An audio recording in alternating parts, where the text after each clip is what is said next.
My name is Nathan Tuffy with the Irish Farmers Journal. Today we're down here in Tullamore at the Teagasc Irish Farmers Journal Better Farm Conference. In a few minutes we're going to speak to some of the farmers and some of the stakeholders to get a feel for the key messages delivered at today's conference.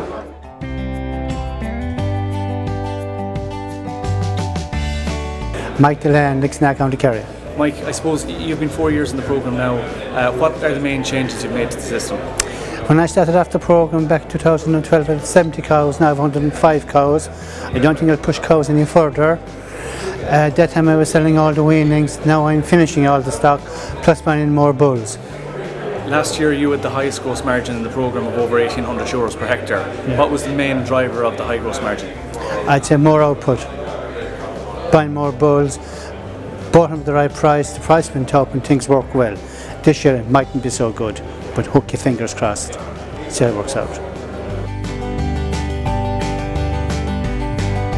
My name is Des Byrne. I'm farming in Newtown Forbes, County Longford. What are the main changes you've made to your farming system since joining the programme? The main changes would be an increase in cow numbers, buying in short-term stay stock such as beef bulls, getting our grass up to scratch so we could graze them on for a cheap live weight gain, and probably introducing a diet feeder onto the farm that we could involve straights in our feeds as well as thin out silage, and it gives us an overall lower finishing cost on our beef animals.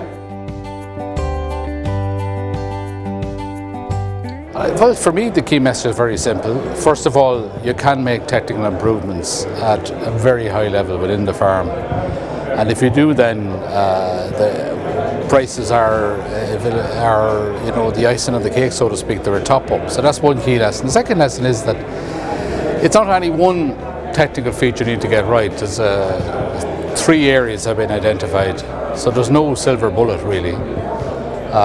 Clearly the grassland is a major story, and I've been hugely impressed by what has been achieved by these farmers.